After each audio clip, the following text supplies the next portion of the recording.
Thank you, Ibrahim. Merhaba and welcome to the shores of Egypt's Red Sea coast. I'm Daleen Hassan and I'm here with the Inspire Middle East team at the brand new venue of the Gouna Film Festival. With the COVID-19 putting a halt on film productions and the release of movies, the Young Film Festival was determined to keep the art of cinema alive. And 63 feature movies, 18 short films, and 10 documentaries from across the world were screened.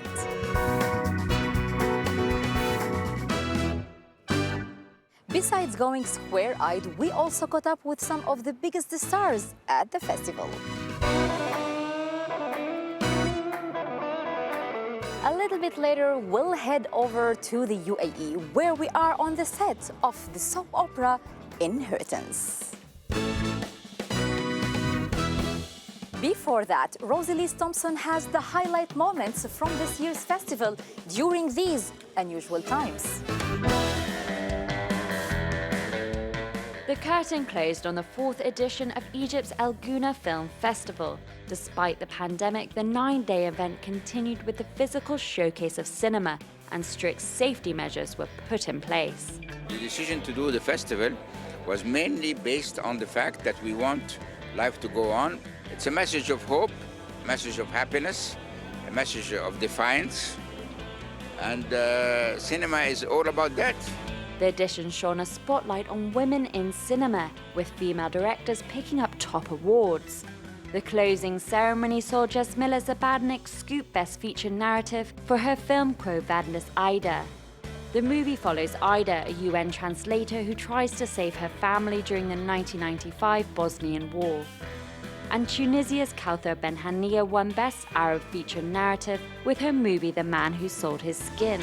I'm really glad to win this award in an Arabic country because it's a movie about refugees in Europe, but it's, let's say, an Arabic point of view, you know, which is not common. And the red carpet did not disappoint, with Arab stars dazzling with stylish outfits. A new initiative that launched this year was Shasha, which hopes to encourage new filmmakers into the industry through making movies on a mobile phone. This year's event really focused on the art of making cinema in the Arab world, with filmmakers giving their voice to social issues in need of change. Darlene, you spoke to one man that's quite renowned for speaking out. Yeah, Rosie, I got the chance to chat with Gerard Depardieu during his first visit to Gouna and heard his views on some interesting topics. Check it out. The legend that is Monsieur Gerard Depardieu.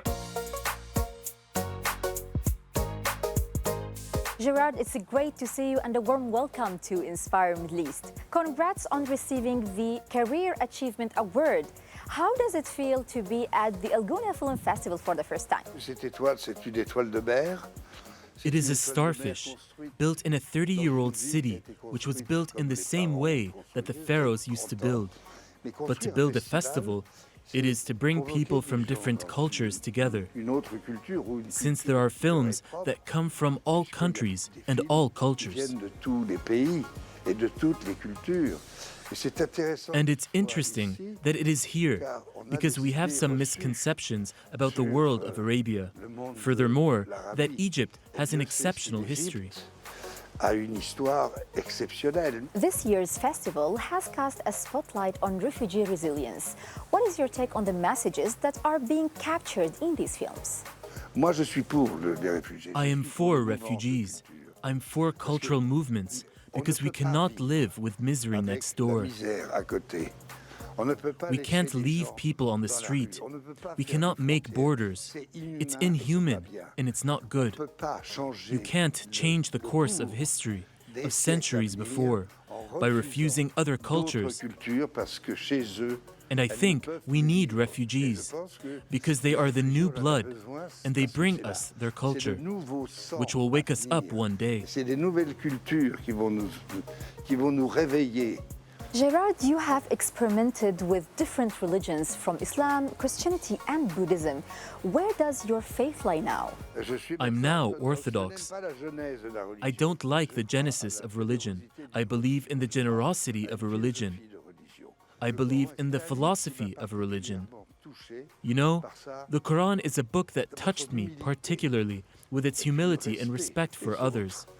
And it was very difficult to be a Muslim in Western countries. Religions are interesting, but they are not interesting when there is the devil of politics in it. We have recently seen more Arab directors gain international recognition and work alongside European actors. How do you see the future of the MENA region's cinema scene? Young filmmakers from the Arab world will shine a spotlight on the problems of their youth, the problems of their lives. And this is what cinema means.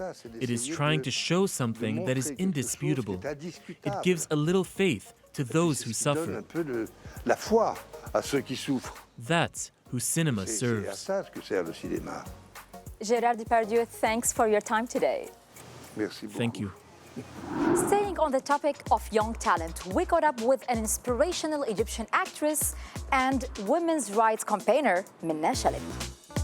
Minna is a decorated performer best known for her role as a domestic worker in Nawara, set during former President Mubarak's regime.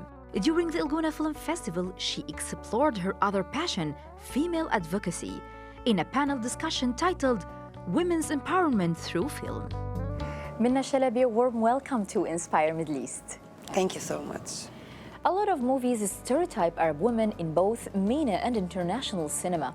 How do you think this can change? It's all about creativity.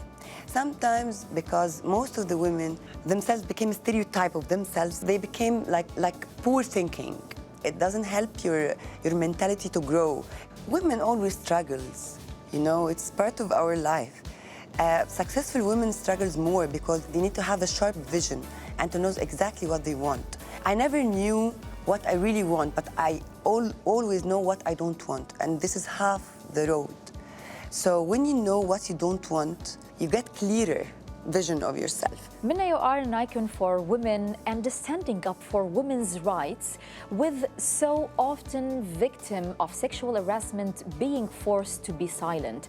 What inspired you to speak up? I'm a lady, I'm a girl. And before I'm a girl, I'm a human being. I cannot accept someone to touch me even like this without me, I wanted to. So what we miss here is the human rights. By the way, for women and men, because there is a lot of harassment for men, but they cannot say because of you're a man, you cannot say because of judgment. So what we are victim of in our Arab world, that we cannot speak because we've been judged, even we are the victim. I cannot be afraid that I'm a woman. I'm a woman and I like to be a woman. And God created me as a woman. Minna Shalabi, thanks so much for your time today. Thank you, my pleasure. Thank you so much. From the big screen to the small one, we now tune into where Saudi Arabia is setting the stage for new generation of actors and scriptwriters. Salim Said joins the cast of Inheritance on their Abu Dhabi set to see how the drama unfolds. Watching soap operas is a cherished pastime in many Arab homes, and most of them originate from Latin America, Europe, and Asia. MBC, the Middle East Broadcasting Center Group, says it has pioneered Saudi Arabia's first soap opera to tell more personal stories specific to the region, yet relatable to a wider audience. The audiences have become more sophisticated. They want to see more of the original productions, more of the original in Arabic language productions, more of their own stories. In order to tell our stories outside the region, to have our stories travel to outside the region, is to produce them in a better way, with better quality and better storytelling technique. In order to do that, we have to invest a lot in training.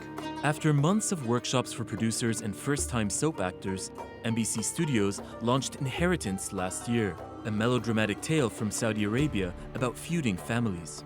The concept was co-developed by British soap opera writer Tony Jordan of EastEnders fame. Reflecting the fabric of Saudi society, the soap was made in collaboration with UAE media and film companies 2454 and Image Nation, based in the capital. At this dedicated set in Abu Dhabi, Inheritance is slated to film throughout most of the year to maintain the ongoing, suspenseful style of soap operas. HR consultant turned soap actor Turki Al-Kureydis, who played the role of Zaid, says it's the relatable content that accounts for the show's popularity. This is maybe the first time to have this idea, that there are members of a family.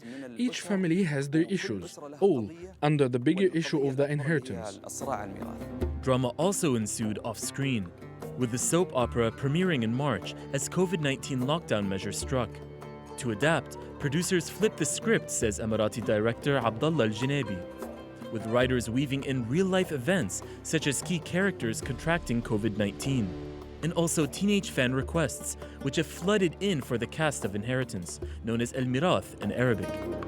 We have fans for each one, and there's a fighting happening in social media between these fans and these fans. I think from El Mirath, I can assume that we are giving Saudi Arabia and the Gulf the next generation of the actors. Well, that's a wrap from the red carpet here at the closing ceremony of the festival. Make sure you check all our coverage online at Euronews.com. Before I leave you, let's take a look at some of the stars that are making buzz on social media. Thanks for watching. See you next week. Former Miss Universe for Egypt Farah made her way to a premiere.